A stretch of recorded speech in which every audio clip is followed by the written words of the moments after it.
Young ছেলে পেলে অনেকে আমাদের প্রশ্ন করে, হুজুর আল্লাহরে নিয়ে অনেক প্রশ্ন জাগে, স্রষ্টার অস্তিত্ব নিয়ে, আখেরাত নিয়ে, কবরের জীবন নিয়ে আমাদের প্রশ্নের অভাব নাই, কারণ নাস্তিক্যবাদের ছড়াছড়ি আশেপাশে আছে না নাই? ইয়াং যারা আছে তোমাদেরকে একটা বই পড়ার সাজেস্ট আজকে আমি করে যাই। বইটার নাম অনেকে জানে, প্যারাডক্সিক্যাল সাজিদ। কি নাম? লেখক হচ্ছে আরিফ আজাদ। লেখক কে? আরিফ আজাদ। বইটার নাম প্যারাডক্সিক্যাল সাজিদ। গত 21শে বই মেলায় এটা দ্য বেস্ট সেলার হয়েছিল, এজন্য নাস্তিকদের মাথা গরম। কথা বলেন। এই বছর সে আরেকটা বের করছে, প্যারাডক্সিক্যাল সাজিদ 2। এটা গতকাল থেকে বই মেলায় পাওয়া যাচ্ছে, 21শে বই মেলায়। এই প্যারাডক্সিক্যাল সাজিদ 1, প্যারাডক্সিক্যাল সাজিদ 2 প্রতিটা যুবকের সাথে সাথে রাখার দরকার, ঠিক কিনা? It's an eye opener for you. এই সূরাটা আপনাদের জন্য আই ওপেনার, চোখ খুলে দিবে। একটু চিন্তা করলেই বুঝবেন যে নাস্তিকদের যুক্তিগুলো খুবই হালকা। ওরা স্রষ্টাকে মানতে চায় না, আল্লাহরে মানতে চায় না। এর কারণ ওরা বলে আনসিন ইজ নাথিং, যেটারে দেখি না ওইটা মানি না। নাউজুবিল্লাহ পড়বেন না? কিন্তু ওরা ওদের জীবনে অনেক কিছু দেখে না, ওরা মানে না। কথা কন। আচ্ছা, আপনি আপনার জীবনে সরাসরি চোখ দিয়ে আমেরিকা দেখছেন? কথা কয় না। তা আমেরিকা যে আছে মানেন না? যারা এখনো হজে যান নাই, যারা এখনো যান নাই, কাবা ঘর নিজ চোখে সরাসরি দেখছেন? টিভিতে না, টিভিতে তো সবাই দেখছি। সরাসরি কাবা ঘর দেখছেন? তো আপনি যে দেখেন নাই, আপনি সৌদি আরব যে আছে, কাবা ঘর যে আছে মানেন না? নাস্তিকরা বাতাস খালি চোখে দেখে না, দেখে, কিন্তু নাস্তিকরা বাতাস মানে না। Why do you believe on that? তো বাতাস মানুষ কেন? তোর দাদা, তোর বাবা কোনোদিন বাতাস দেখছে? তুই তোর চোখ দিয়ে কোনোদিন বাতাস দেখেছিস? Do you see the air in the atmosphere? উত্তরে বলবেন no. So why do you believe on that? বাতাস বিশ্বাস করো কেন? Do you see the migraine pain when someone feel in his head? কেউ যখন মাথা ব্যথা অনুভব করে, বলে যে আমার মাথাটায় প্রচন্ড ব্যথা। ওর যে মাথা ব্যথা দেখা যায়? কথা বলেন। ভাইজানের মাথা ব্যথা প্রচন্ড দেখা যাচ্ছে? মাথা ব্যথা থাকলেও মাথার অবস্থা যা, না থাকলেও এটা দেখা যায় না। So why do you believe on that? মাথা ব্যথা দেখা যায় না তো বিশ্বাস করস কেন? এগুলো কপাল পড়া, এগুলো হচ্ছে নাম্বার 1 হাদারাম, উল্লুক্কা পাঠা। এদের দলিলগুলো একেবারে নড়বড়ে। কুফানগরীতে এক নাস্তিক ছিল, সে বলে বেড়াতো আমি আল্লাহরে দেখি না তাই মানি না। কুফানগরীর লোকজন বলে আমাদের এক ইমাম আছে নাম নু'মান ইবনু সাবেত, ওনার সাথে বসলে তুমি আল্লাহরে দেখতে পাবা। সে বলে তাই, তাহলে তোমাদের ইমামকে ডাকো। সাইয়েদনা ইমাম আবু হানিফা টাইম দিলেন, এই জুমার দিন, আজকে জুমার দিন না, এই জুমার নামাজের পরে ঠিক ভর দুপুরে 2টায় সবাই আমরা একত্রিত হব। নাস্তিকও আসবে, সাইয়েদনা ইমাম আবু হানিফাও আসবে। জুমার সালাতের পরে লোকের বন্যা বয়ে গেল, বাঁধ ভাঙা জোয়ার, অনেক মানুষ। নাস্তিক এসেছে, লক্ষ লক্ষ লোক এসেছে, আসে নাই ইমাম আবু হানিফা।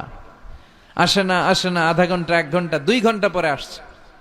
নাস্তিক বলে এই তোমাদের ইমাম, যার কোনো সময়ের জ্ঞানই নাই, এর সাথে কিসের তর্ক?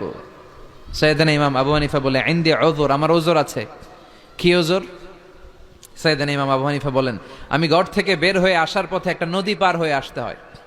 আজকে এসে দেখি নদীর মধ্যে কোনো মানুষ টানুষ নাই, নৌকা নাই, মাঝি নাই, কিচ্ছু নাই।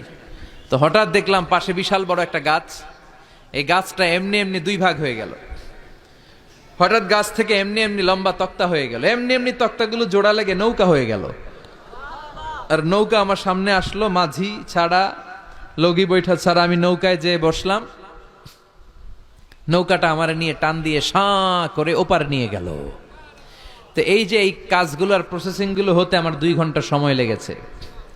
নাস্তিক কয় তগ ইমাম গাঞ্জা খাইছে, মাথার তার ছিঁড়া গেছে, নাহলে কোনো সুস্থ মানুষ এ কথা বলতে পারে? এমনি এমনি নাকি গাছ ভেঙে তক্তা হয়, এমনি এমনি নাকি তক্তা লেগে নৌকা হয়, এমনি এমনি নাকি মাঝি ছাড়া নৌকা চলে? সাইয়েদনা ইমাম আবু হানিফা বললেন এই তো আপনি লাইনে চলে আসছেন, আপনারে বুঝানো এখন আমার খুব সহজ হবে। এমনি এমনি গাছ কাটে না করাত ছাড়া, এমনি এমনি তক্তা জোড়া লাগে না, নৌকা হয় না মিস্ত্রি ছাড়া, এমনি এমনি নৌকা চড়ে না মাঝি ছাড়া। তাহলে এত বিশাল বড় আকাশটা কেমন করে এমনি এমনি হলো? জমিনটা কেমন করে এমনি এমনি হলো?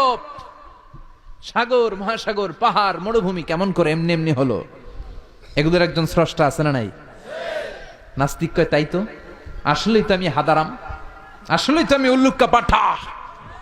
এইভাবে তো আমি কখনো ভেবে দেখি নাই, এইভাবে তো কখনো চিন্তা করি নাই। ও ইমাম, তুমি আমার ঘুমন্ত বিবেককে জাগিয়ে দিয়েছ। তুমি আমার চোখের সামনের পর্দাটা উঠিয়ে দিয়েছো, তুমি আমার দৃষ্টিভঙ্গিকে পরিবর্তন করে দিয়েছো। ও ইমাম, তুমি আমার চোখ খুলেছ, তুমি আমাকে হক চিনতে সাহায্য করেছো। আর দেরি করতে চাই না, আমারে পড়িয়ে দাও লা ইলাহা ইল্লাল্লাহু মুহাম্মাদুর রাসূলুল্লাহ। কালিমা পড়ে মুসলমান হয়ে গেছে। আল্লাহু আকবার পড়েন। এমনি নাস্তিকদের জন্য এই সূরার ভেতরে আল্লাহ তাআলা অনেক দিগদর্শন রেখেছেন, জীবন দর্শন রেখেছেন। আল্লাহ বুঝাতে চান যে গোলাম, আমারে চেনার জন্য, আমারে দেখার জন্য তোর ডক্টরেট ডিগ্রি লাগবে না, তোর ব্যাচেলর ডিগ্রি, মাস্টার্স ডিগ্রি লাগবে না। তুই আমার সৃষ্টির দিকে একটু নজর করে তাকা, একটু ঠান্ডা মাথায় চিন্তা করে দেখ, একটু সাগরের দিকে তাকা, একটু নদীর দিকে তাকা, একটু পাহাড়ের দিকে তাকা। তাকালেই তুই বুঝবি সামওয়ান ইজ কন্ট্রোলিং এভরিথিং। একজন এমডি আছে, ম্যানেজিং ডাইরেক্টর, মহা ব্যবস্থাপক, যিনি গোটা বিশ্বের সব ব্যবস্থাপনার আঞ্জাম দিচ্ছেন। চিল্লায় বলেন ঠিক কিনা? আল্লাহ বলে তুই সাগরের দিকে তাকা, পাহাড়ের দিকে তাকা, নদীর দিকে তাকা। সাগরের দিকে তাকালে আমি আল্লাহরে খুঁজে পাবি। ঝর্ণার দিকে তাকা, ঝর্ণার মধ্যে আল্লাহর নিদর্শন আছে না নাই?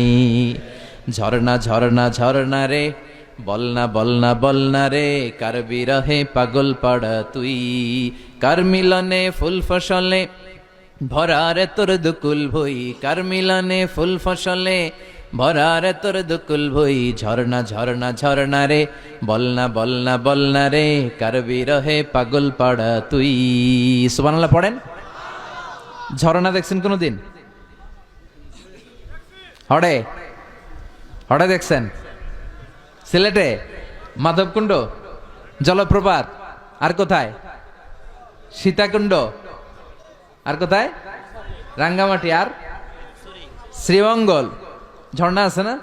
এই ঝর্ণার দিকে তাকাবেন, ঝর্ণার ঝরঝর শব্দের আওয়াজগুলো বুঝার চেষ্টা করবেন, দেখবেন ঝর্ণা আপনাকে বলে দিবে যে আমার স্রষ্টা কে। আল্লাহর সৃষ্টির দিকে তাকালে আল্লাহরে পাওয়ার সুযোগ আছে না নাই? এই তথ্যগুলো, এই উপাত্তগুলো, এই মেসেজ আর ইনফরমেশন গুলো আল্লাহ তাআলা এই সূরার ভেতরে ভরে দিয়েছে। শুনতে রাজি আছেন? আওয়াজ করে বলেন তো সূরার নাম। আরো জোরে সবাই বলেন কি নাম? মুলক। মুলক মানে কি? মুলক মানে রাজত্ব, মুলক মানে ক্ষমতা, মুলক মানে পাওয়ার, মুলক মানে কিংডম, মুলক মানে সভরেইনটি, মুলক মানে অথরিটি। অথরিটি কার? এজন্য রাব্বুল আলামিন বলেন তাবারাকাল্লাযী বিয়াদিহিল মুলকু ওয়া হুয়া আলা কুল্লি শাইইন কাদির। সুমহান সেই সত্তা যার হাতে ক্ষমতা, আর তিনি সকল কিছুই করতে ক্ষমতাবান, সবকিছুর উপর কর্তৃত্বশীল। চিল্লায় বলেন ঠিক কিনা? তাবারাকাল্লাযী, সুমহান তিনি, বিয়াদিহিল মুলক, যার হাতে ক্ষমতা। ক্ষমতা কার হাতে? নাকি প্রধানমন্ত্রীর হাতে, র্যাবের হাতে, পুলিশের হাতে, আমনেগো হাতে? আপনারা তো কোন ক্ষমতা সব আমগো হাতে। সকল ক্ষমতার উৎস কে? সকল ক্ষমতার উৎস আল্লাহ। কিন্তু আমরা বলে থাকি সকল ক্ষমতার উৎস জনগণ। এটা যুক্তিতে টিকে না। কি ক্ষমতা আছে আমাদের? কি ক্ষমতা আছে? কোনো ক্ষমতা নাই। মানুষকে আল্লাহ তেমন কোনো ক্ষমতাই দেয় নাই। যেটা দিছে এটার ক্ষমতা বলা যায় না। চিল্লায় বলেন ঠিক। আসল ক্ষমতার মালিক হলেন আল্লাহ। আমাদেরকে তো আল্লাহ দুর্বল করে বানিয়েছেন। ওয়া খলিকাল ইনসানু দাঈফা, আমাদেরকে দুর্বল করে তৈরি করেছে কে? শুধু আমরাই দুর্বল না, আমি দুর্বল, আমার বাপ দুর্বল, আমার দাদা দুর্বল, আমার 14 গোষ্ঠী দুর্বল। আমরা দুর্বলের ঘরের, চিল্লায় বলেন দুর্বলের ঘরের। সেই দুর্বলের ঘরের দুর্বল কয় আমরা সব ক্ষমতার উৎস। কি ক্ষমতা আছে আমার?